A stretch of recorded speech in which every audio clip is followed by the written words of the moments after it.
It's too soon. I can't believe how cavalier you are about this. Why would you force my hand that way? Because I don't believe you. Well, that's a shame. It's like a horribly written movie of the week. I think that you're hurting and you're starving for attention. Wow. That's reductive. I think that you have wasted enough of our time this evening.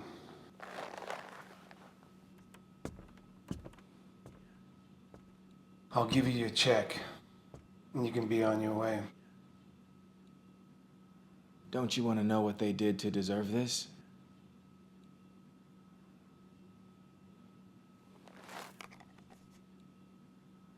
Hey Vic, it's me. Just letting you know I made it in, alright? I don't know what we should do about Nicolai. I feel like breaking up with him right now is gonna be more drama than we need. I say we just chill on it till the lease is up. I mean, he doesn't really have to know about it right now anyways. But I'll talk to you about when I get back on Friday. Alright, love you. I found this on Victor's phone last week. I couldn't believe what I was hearing. They were planning to leave me. I mean, I know I've been acting differently since I found that video. This all led to last Thursday.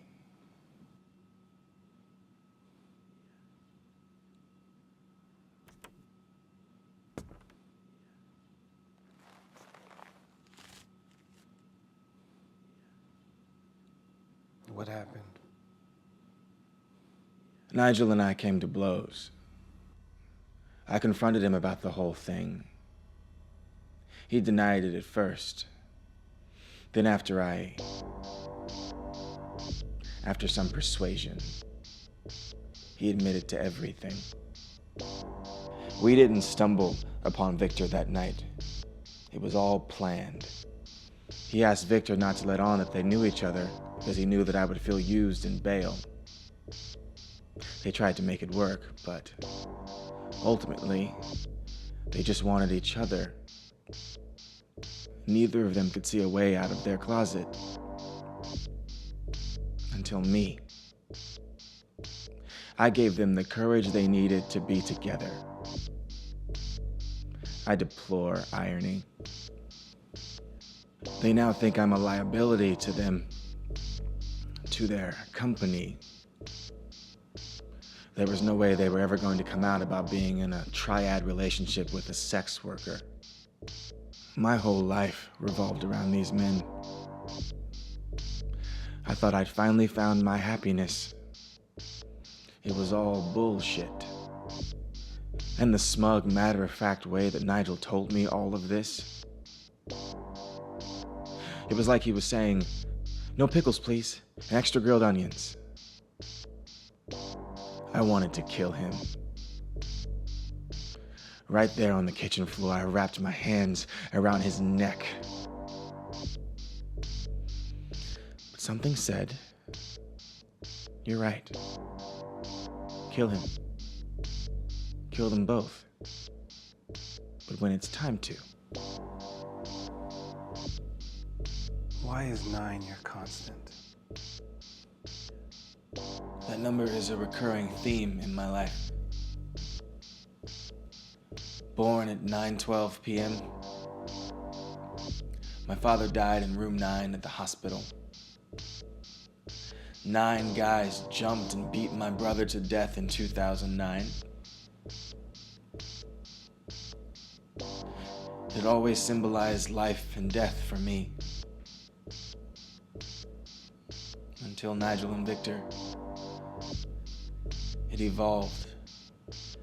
Started to mean peace. But that was a gross misinterpretation. So 9 signifies life or death. It was written before I even took my first breath. It was all written in the cosmos. It'll be written in your chronicles. What for? For the people I'm leaving behind, so they can know I'm not a monster.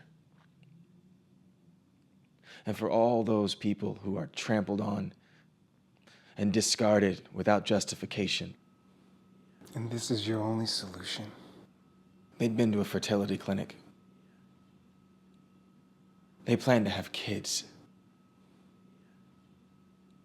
All of this was done and planned without me. Why do you think they would hide this from you? Because they know my rage. Would they have any reason to fear you? I lose my temper from time to time.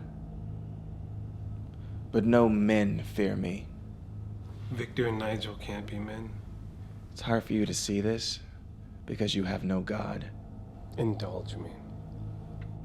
I have been seduced by the lowliest of beings. Calling them demons would be flattery. And so it is your saintly duty to set them afire. The math tells me this has to be done. So why come to me? Why not just write your own manifesto? You ask a lot of questions.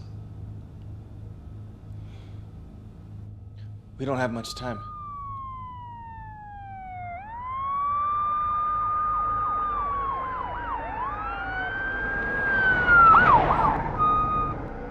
You knew this had to be done. Will you still write my chapter? It's no longer a manifesto. Sure it is. Everyone lived. Victor and Nigel never got into the car. So you did believe me? Never underestimate the unstable. You were bluffing. You knew I wasn't gonna press this button until it was time to. I just needed to keep you here long enough so I could pass on intel to my friends. But you believed me. I believed you were dangerous. Victor and Nigel are safe, but you're still in a lot of trouble. So they found the car? No bomb. Of course not. Why are you smiling? Lessons will be learned tonight. Faith, trust, loyalty. They're all at play. And who will be the teacher? You? Open the door. You had the chance to act by faith, Chad. You missed it. There is a bomb. Just not in the car. Open the door now. Open up. You got 5 seconds.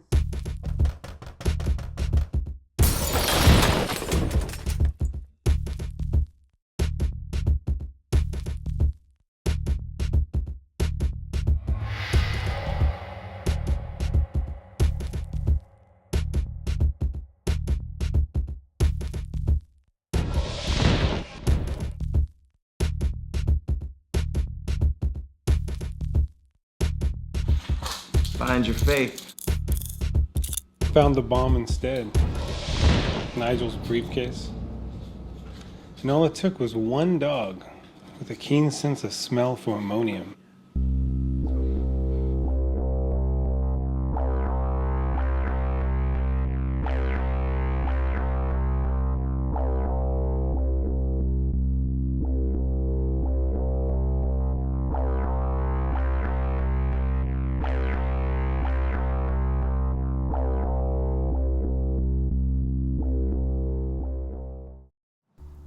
Time can't be contained. It's free. It's infinite and indiscriminate. Niquotalai made the mistake of thinking it somehow belonged to him. I made the mistake of thinking my brother and I had plenty of it. I lost my brother and time. Lost time can't be found, but with every new chronicle, I am certain I am on the path to finding out who he was and why our time together ended.